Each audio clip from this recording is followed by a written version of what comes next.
December 28. വിശുദ്ധ മത്തായിയുടെ സുവിശേഷം 2-ാം അധ്യായം 13 മുതൽ 18 വരെയുള്ള വാക്യങ്ങളുടെ വിശകലനം. കുഞ്ഞു പൈതങ്ങളുടെ തിരുനാൾ. ഇസ്രായേലിൽ ജനിക്കുന്ന എല്ലാ ആൺകുഞ്ഞുങ്ങളെയും നശിപ്പിക്കണമെന്ന് ഫറവോ കൽപ്പിച്ചതും മോശ മാത്രം മരണത്തിൽ നിന്ന് രക്ഷപ്പെട്ടതും പിന്നീട് ആ കുഞ്ഞിന് തന്നെ ഈജിപ്തിൻ്റെ അടിമത്തത്തിൽ നിന്ന് ഇസ്രായേലിനെ രക്ഷിക്കാൻ കാനാൻ ദേശത്തേക്ക് നയിച്ചതുമായ സംഭവങ്ങൾ നാം പഴയ നിയമത്തിൽ വായിക്കുന്നുണ്ട്. അതിൻ്റെ ആവർത്തനമാണ് യേശു ജനിച്ചപ്പോൾ സംഭവിച്ചതും. ഇവിടെയും 2 വയസ്സിന് താഴെയുള്ള എല്ലാ ആൺകുട്ടികളും വധിക്കപ്പെടുന്നു. മോശ ഭൗതിക അടിമത്തത്തിൽ നിന്ന് ഇസ്രായേലിനെ മോചിപ്പിച്ചു. എന്നാൽ യേശുവാകട്ടെ മനുഷ്യവർഗത്തെ മുഴുവൻ പാപത്തിൻ്റെ അടിമത്തത്തിൽ നിന്ന് മോചിപ്പിച്ചു. ഇസ്രായേലിൻ്റെ അത്ഭുതപൂർണമായ വളർച്ചയെ ഭയന്നാണ് പഴയ നിയമകാലത്ത് ആൺകുട്ടികളെ നശിപ്പിക്കാൻ കൽപ്പന പുറപ്പെടുവിച്ചത്. എന്നാൽ യഹൂദരുടെ രാജാവായി ജനിച്ച കുഞ്ഞിനെ നശിപ്പിക്കാനാണ് ഹെരോദാസ് ആൺകുട്ടികളെ നശിപ്പിക്കാൻ കൽപ്പനയിട്ടത്. രണ്ടിടത്തും യഹൂദ കുഞ്ഞുങ്ങളാണ് വധിക്കപ്പെടുന്നത്.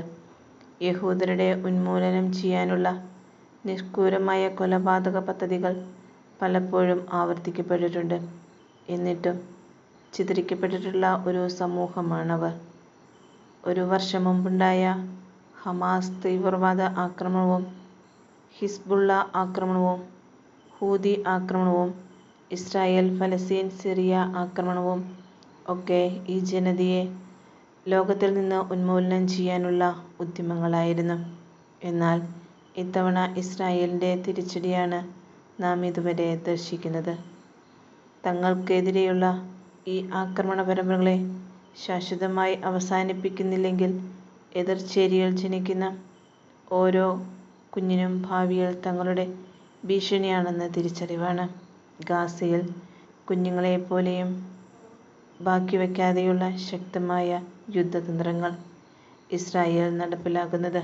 ഈജിപ്തും ഹെരോദാസും നടപ്പിലാക്കിയ തന്ത്രം അവർ കടമെടുത്ത് ആവർത്തിക്കുകയാണ് എന്ന് ചുരുക്കം. അധികാരത്തിൽ കടിച്ചു തൂങ്ങാനുള്ള തന്ത്രപ്പാടുകളാണ് ഇവിടെയെല്ലാം കാണുന്നത്. അവിടെ ദൈവിക മൂല്യങ്ങൾക്കോ മാനുഷിക മൂല്യങ്ങൾക്കോ യാതൊരു വിലയും കൽപ്പിക്കപ്പെടുന്നില്ല. പക്ഷേ ദൈവത്തിനു വേണ്ടി രക്തസാക്ഷിത്വം വരിച്ച ആരും തന്നെ ദൈവസന്നിധിയിൽ വിസ്മരിക്കപ്പെടുന്നില്ല. കുഞ്ഞു പൈതങ്ങളുടെ തിരുനാൾ അനുസ്മരണത്തിലൂടെ സഭയും അതേറ്റുപാടുകയാണ്. യേശുവിനു വേണ്ടി ചെയ്യുന്ന ഓരോ ത്യാഗപ്രവൃത്തികളും സ്വർഗത്തിലെ കണക്ക് പുസ്തകത്തിൽ കണക്ക് വയ്ക്കപ്പെടുന്നുണ്ട്. കുഞ്ഞു പൈതങ്ങളുടെ രക്തസാക്ഷിത്വം അനുസ്മരിക്കുന്ന ഇന്നേ ദിവസം യേശുവിൻ്റെ എല്ലാ രക്തസാക്ഷികളെയും ഓർമ്മദിനം തന്നെയാണ്.